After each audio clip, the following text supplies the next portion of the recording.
وإذ فرقنا بكم البحر فأنجيناكم وأغرقنا آل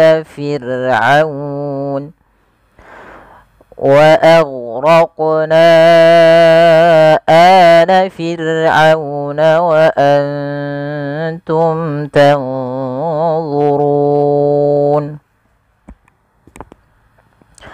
Pada lafal bacaan wa iz faraqna, intabihu, hati-hati dalam melafalkan huruf zal yang dia berharakat sukun, jangan sampai ia terpantulkan. Yang pertama kesalahan terjadi mantul, itu salah, mantul.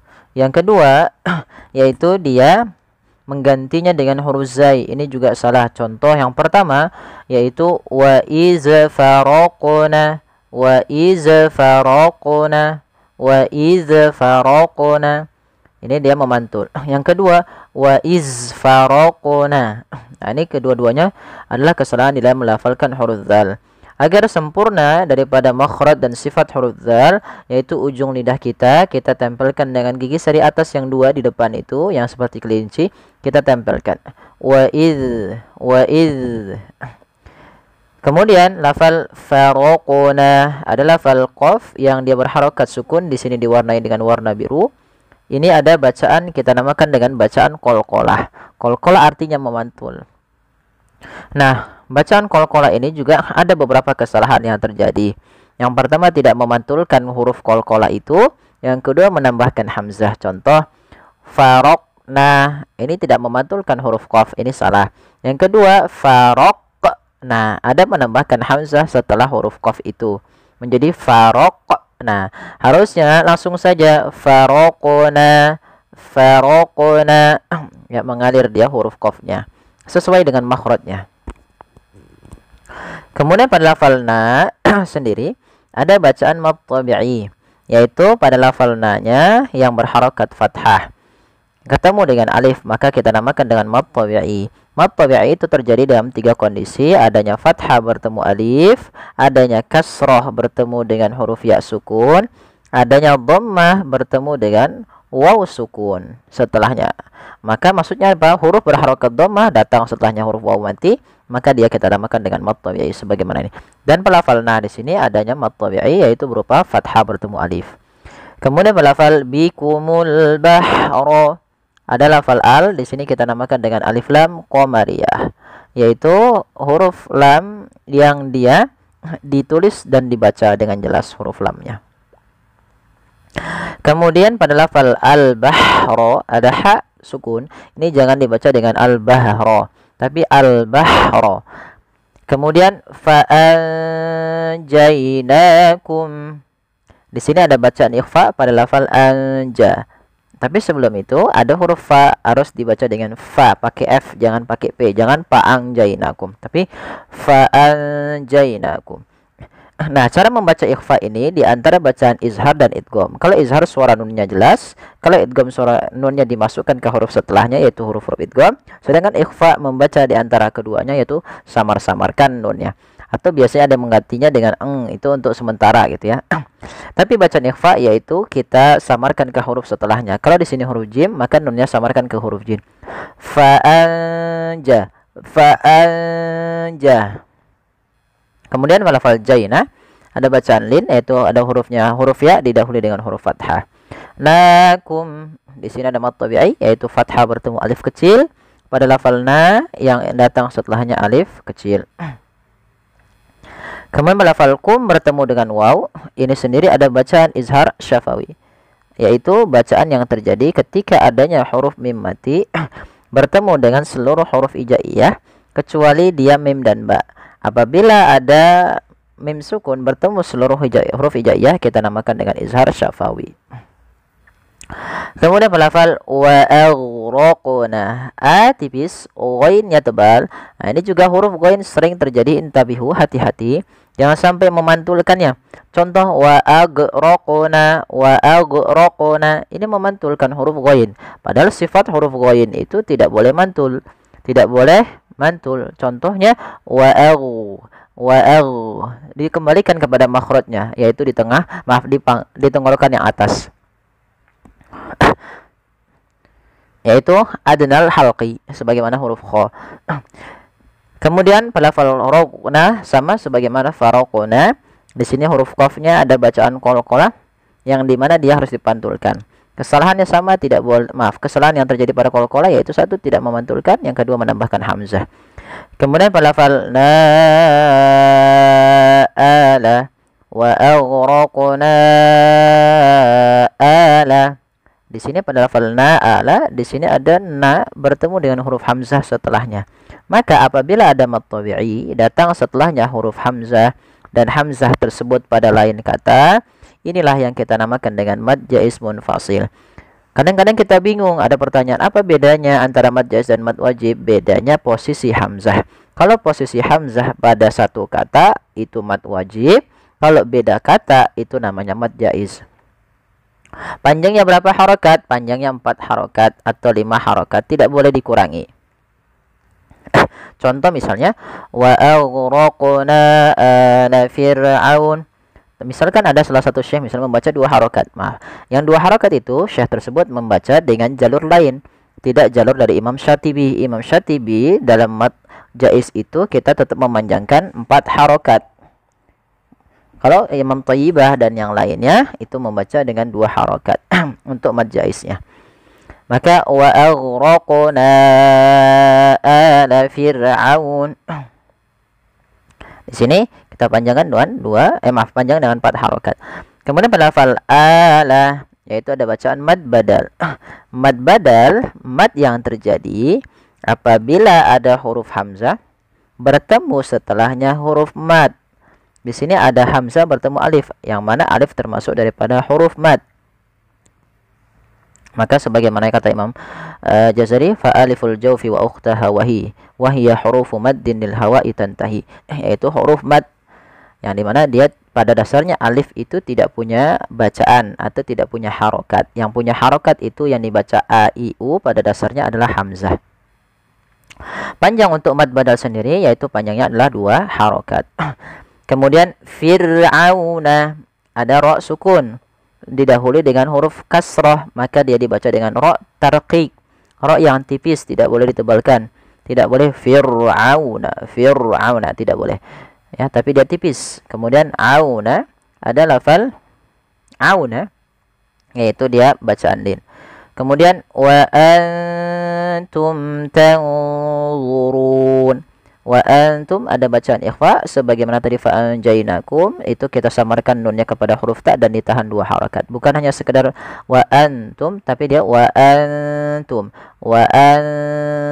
ditahan. Kemudian mim mati bertemu ta sama sebagaimana yang sebelumnya, yaitu ada izhar syafawi dijelaskan suara mimnya. Kemudian tanzurun ada nun mati ketemu dha, ikhfa-nya langsung ke dha, agak tebal, maka dia di sini tanzurun. Kemudian pada lafal Allah harus hati-hati, jangan sampai dibaca zurun, tanzurun, enggak, tapi dia tanzurun, zu tebal, zu, maka zurun. Pada lafal run ada bacaan mat arid disukun, mat yang terjadi ketika akhir bacaan kita sebelumnya ada huruf mat, yaitu disebabkan karena adanya sukun arid, sukun yang timbul karena waqaf. Awalnya tanzuruna menjadi tanzurun, nunnya dimatikan sebelumnya ada huruf mat. Mat arid sukun, panjangnya berapa harokat? Panjangnya boleh 2, boleh 4, boleh pula 6 harokat. Kita coba ulangi sambil mengambil nafas, latihan. Wa idz faraqna bikumul bahra fa anjaynakum. Bagi teman-teman yang tidak kuat boleh berhenti di situ. Lanjutkan. Fa anjaynakum wa aghraqna ala fir'auna wa antum tanzurun. وَإِذْ وَاعَدْنَا مُوسَى 40 لَيْلَةً ثُمَّ ittakhadhtumul ijl.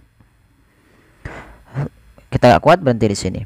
Tsumma ittakhadhtumul ijla min ba'dihi wa antum zalimun. Pada lafal wa idz wa'adna, hati-hati ya teman-teman di lafal melafalkan huruf zal. Jangan sampai kita memantulkannya atau menggantinya dengan huruf zai. Ini dua kesalahan yang sering termuncul pada lafal pembacaan zal yang disukunkan. Contoh memantul bagaimana? Wa iz faraqna, itu yang pertama. Yang kedua wa iz faraqna. Maaf, wa iz wa'adna, bukan ya di sini wa iz, misalkan memantul wa iz wa'adna, itu mantul, sering terjadi kesalahan. Atau wa iz wa'adna,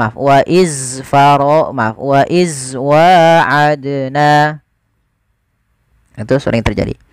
Jadi untuk huruf zal jangan sampai kita memantulkannya. Kemudian pada lafal wa'adna, wa mad tabi'i, yaitu adanya fathah bertemu alif kecil di sini. Oke, maka kita baca dengan bacaan dua harakat. Wa, untuk waw itu sebenarnya ada lebih menyempurnakan dengan memonyongkan sedikit bibir kita ketika melafalkannya. Wa untuk menyempurnakan dan merealisasikan makhraj daripada huruf wa itu sendiri. Kemudian pada lafal wa'adna, di sini pada lafal adna, di sini ada bacaan qalqalah juga sebenarnya. Yaitu di lafal dal yang disukunkan, ini ada bacaan qalqalah, yaitu bacaan yang harus kita pantulkan di dalam melafalkan hurufnya. Ya, jadi contoh misalnya bagaimana? Contohnya begini, wa'adna. Nah, kesalahan yang terjadi membacanya sama, tidak mantul. Yang pertama itu kesalahan dalam membaca qalqalah. Yang kedua, dia menambahkan hamzah. Contoh yang pertama, wa'adna, tidak memantul. Yang kedua menambahkan hamzah, wa'adna, itu menambahkan hamzah, harusnya tidak boleh. Harus bagaimana? Wa'adna, adna, bukan adna, bukan, tapi wa'adna. Kemudian pelafalna, pelafalna sendiri ada bacaan mad tabi'i, yaitu panjangnya dua harakat, ditandai dengan fathah bertemu dengan alif. Kemudian Musa ada mad tabi'i juga, yaitu pada lafal mu dua harakat. Kemudian pada lafal Musa arba'ina, pada lafal sa arba'ina, di sini ada namanya hukum tajwid berupa mad jaiz munfasil. Kenapa dinamakan dengan mad jaiz munfasil? Karena disebabkan pada lafal sa ada mad tabi'i bertemu dengan huruf a atau bertemu dengan huruf hamzah. Maka konsep daripada mad jaiz itu, apabila ada mad tabi'i bertemu dengan hamzah dan posisi hamzah pada kata yang lainnya, bukan dalam satu kata, dan di situ kita baca dengan mad jaiz munfasil. Panjangnya adalah 4 harokat atau 5 harokat. Maka Musa arba'ina. Kemudian pelafal arba'ina hanya tipis, rohnya tebal. Maka di sini ada bacaan namanya ro tafkhim. Ro yang kita baca dengan bacaan tebal. Tidak dibaca arba'ina tapi ar. Maka arba'ina, bukan arba'ina tapi arba'ina.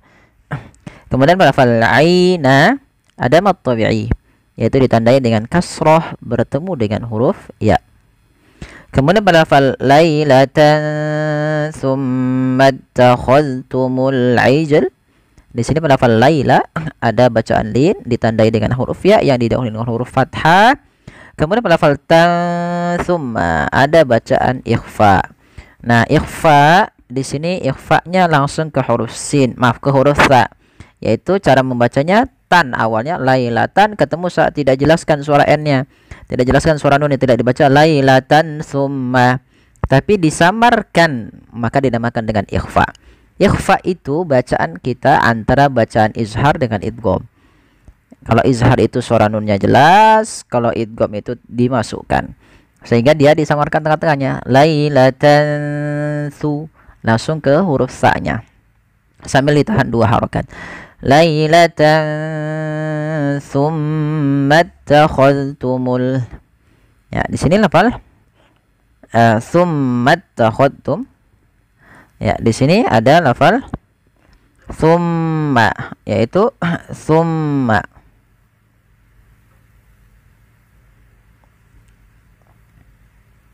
Ya, ada bacaan gunnah, bacaan gunnah.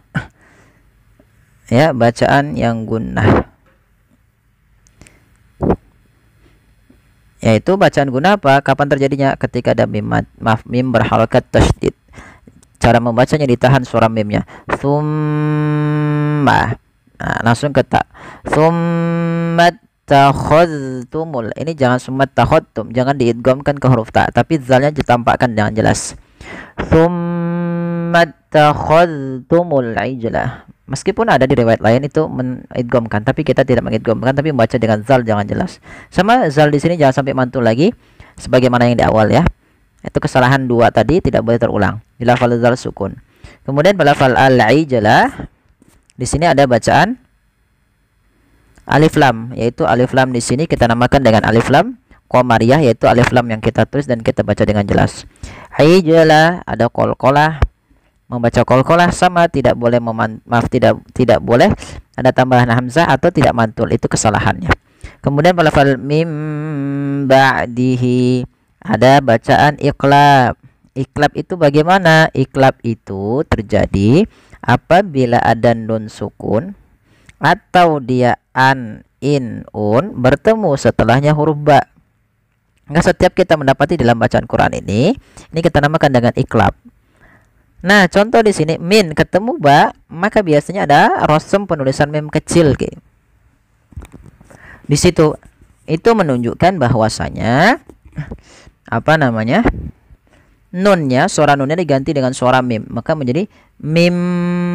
Nah, langkah kedua ditahan suara m-nya sepanjang 2 harokat untuk bacaan iqlab. Nah, sebenarnya bacaan iqlab ini ada 2 cara baca. Yang pertama dengan idbaq, yang kedua dengan furujah. Tapi kita mengambil yang idbaq, yaitu menempelkan bibir itu secara rapat. Maka mim ba'di, bukan mim ba'di, tapi dia mim ba'di. Ya, ditahan 2 harokat. Kemudian lafal hi mim ba'dihi ada mad silah qasirah, yaitu mad yang kita lihat terjadinya kapan? Ketika ada hak dhamir. Nah, ditandai dengan setelahnya ada ya kecil seperti ini. Ini ya kecil seperti ini.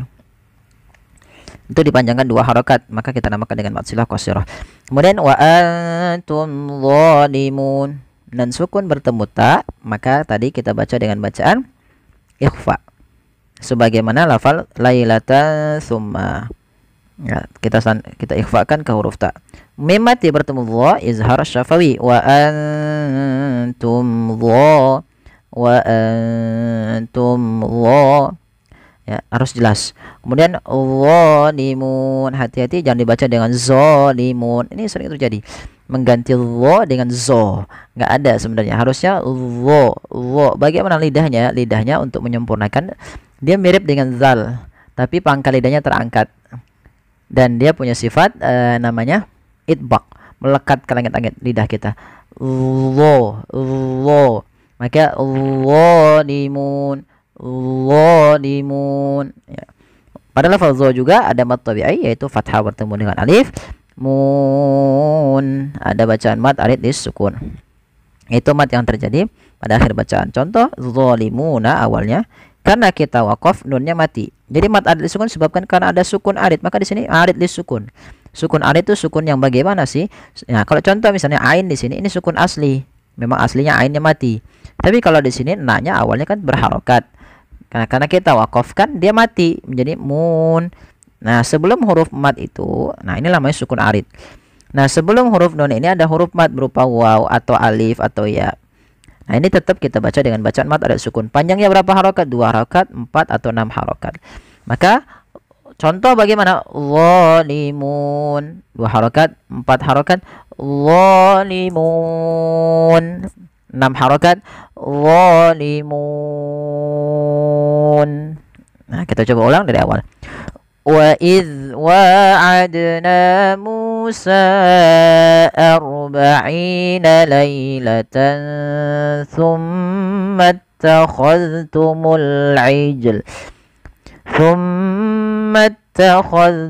العجل من بعده وأنتم ظالمون. Ya, semoga bermanfaat yang sedikit ini. Terima kasih. Mohon bantuannya untuk like, share, dan subscribe. Jazakumullahu khairan.